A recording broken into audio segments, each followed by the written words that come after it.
Balkan vilayatynyň Türkmenbaş şäherine ykdysady ýagdaý peshojalyklar harbugurlukdan dolanýan esker ugullaryny garyp şertlerde garşy alýar. Ykdysady kynçylyklar ilatyny ägilelige iterýär. Üpçünçüligi pes maşgalalar ýeteri ýetmedi güderan şertlerinden ejir çekýär. Men 0,5 iş ýükü bilen mekdepde mugallim bolup işleýäryn. 1750 manat aýlyk alýaryn. Ýöne oglum harbugurlukdan gelenine ýyly hataryny märeke çagyryp bilmedim diýip Balkany bir ataýdýar.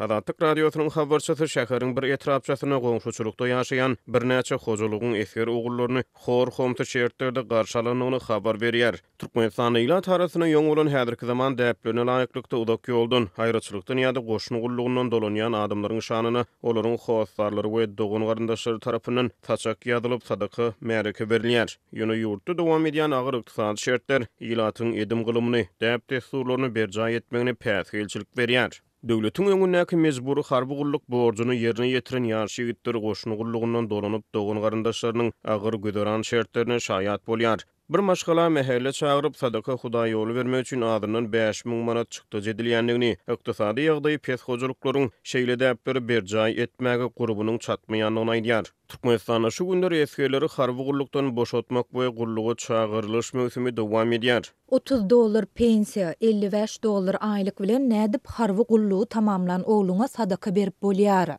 50 kilogram un $25-35 aralygynda, 1 kilogram süýji 100 manat, orta agrymdaky goýun geçiler 1000 manat.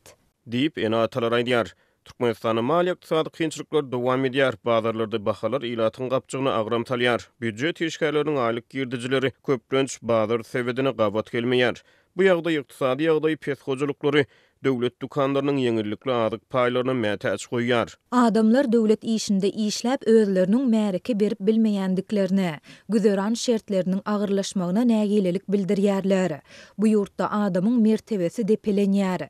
Zähmet çekýän adamyň edenegi agyýar, egni gysylýar. Diýip beýleki bir ýaşaýjylar radiosynyň habarçysyna gurrun berdi. Balkany ýaşaýjylar TV-ge serişdelere baý ýurdun ýöneköy ilatynyň garyplykdan ejir çekmegini soraw gastan alýarlar. Türkmenistan özüniň TV-ge serişdeleriniň eksportlarynyň milliardlarça dollar girdiji gadanýar. Muňa garamazdan ýurtda üpçünçüligi peshojalyklar ençeme ýyllardan bäri hor homty şertlerden ejir çekýär. Giň ýaran işçilik we ykdysady kynçylyklar adamlaryň garşylyk duýgularyny we nägileligine meçe berýär. Türkmenistanyň hökümeti raýatlaryň durmuş goraglylygynyň üpçün edilýändigini aýdýar.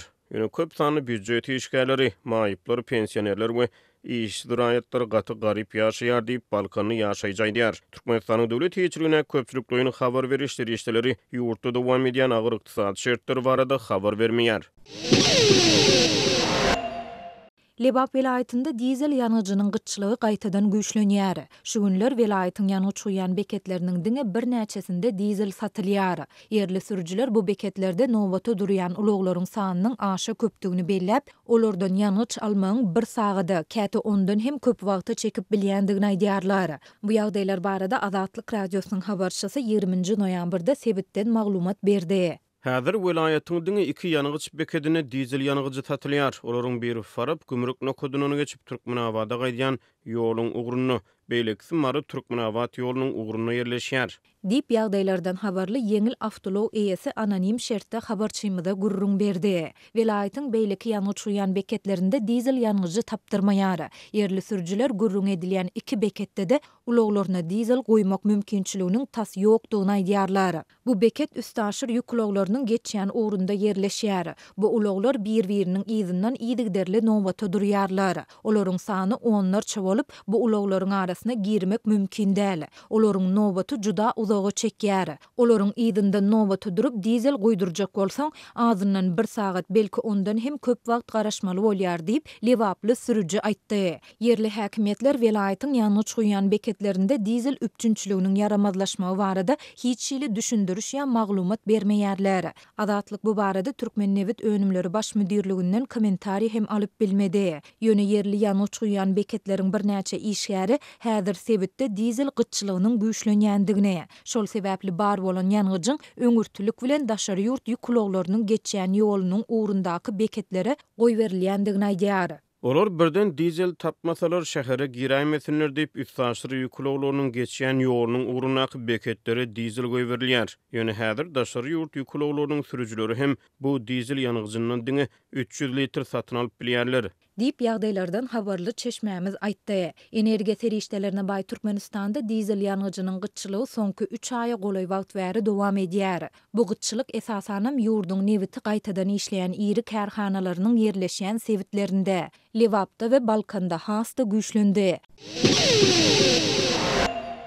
Abaşanyň gorunmak sekretary Lloyd Austin günwatar ýaranlarynyň arasynda hususan Ukrainanyň esasy harby hemde maliýe gollagçysy bolan Birleşen Ştatlarda doýulýan uruş argynlygy aladalar sebäpli Ukraina berilýän gollagy nygtamak üçin Kiýewe sapara geldi. Austin odal Twitter ady bilen tanalan X platformasynda men Ukraina liderleri bilen duguşmak üçin ýaňyja Kiýewe geldim diýip ýazdy. Men bugün möhüm bir habary ýetirmek üçin geldim. Amerikanyň Birleşen Ştatlary häzirgi geljekde Russiýanyň agresiýasyna garşy adatly urun alyp barýan göreşine gollaw bermek üçin Ukrainanyň ýanyna durmagyny dowam etdirer diýip Austin aýtdy. X ulgamynda paýlaşylan fotosurat onuň Kiýewdäki demiryol platformasynda Abaşanyň Ukrainadaky elçisi Bridget Brink bilen görüşýän pursatyny görkezýär. Bu Polşadan Kiýewe otly bilen gelen Austin'in Ukraina diýen ikinji sapar bolup durýar. Washington Russiya geçen ýylyň fevral aýyna sebäpsiz goşun sürelýäri Ukraina $10 milyar dollarlyk harby kömek we beýleki ýardamlary berdi. Abaşa hökümeti Kiýew bilen näçe wagt gerek bolsa şonça hem uzak bile durjakdygyny ençemegede gaýtalady. Emma muňa garamazdan Kongresdäki respublikanlaryň käýeriniň görkezýän berk garşylygy sebäpli Washingtonyň berýän dowamly kömek barada edilýän aladalar ýokarlandy. Ukraina üçin berilmeli goşmaça maliýe kömegi bolsa Kongresiň Abaşa hökümetiniň işiniň togtatylmagynyň öňüne almak üçin geçen hepde tasdiklan wagtlaýyn kanun taslamasyndan aýryldy. Austin Ukraina liderleri bilen duguşlar we Abaşanyň Ukrainanyň adatly urunak göreşine berýän aýgytly gollagyny ýene bir gedek nygtar diýip Pentagonyň beýanatynda aýdylýar. Şeýle de Austin'in Ukrainanyň ýoldaşçylary bilen ýokary derejeli gepleşikleri geçirjektigi habar berilýär.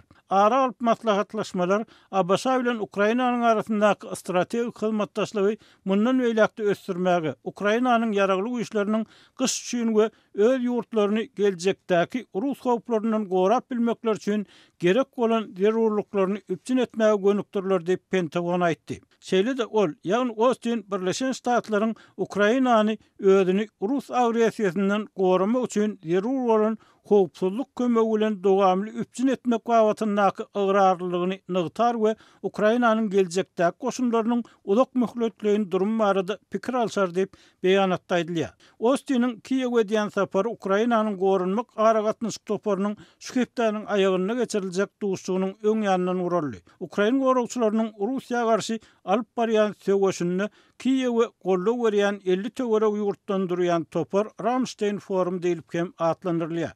Ukraina goşuny öz güýçleriniň derýanyň günnäger tarapyndaky pozisiýalaryny berkitmäge çalışýan bölümleriniň Rus güýçlerini Dnepr derýasynyň kenaryndan takmynan 3-8 kilometr uzaga koganlygyny aýtdy. Düşman sağ kenary artilleriýa okuna tutmagyny şinlik hem dowam etdirýär.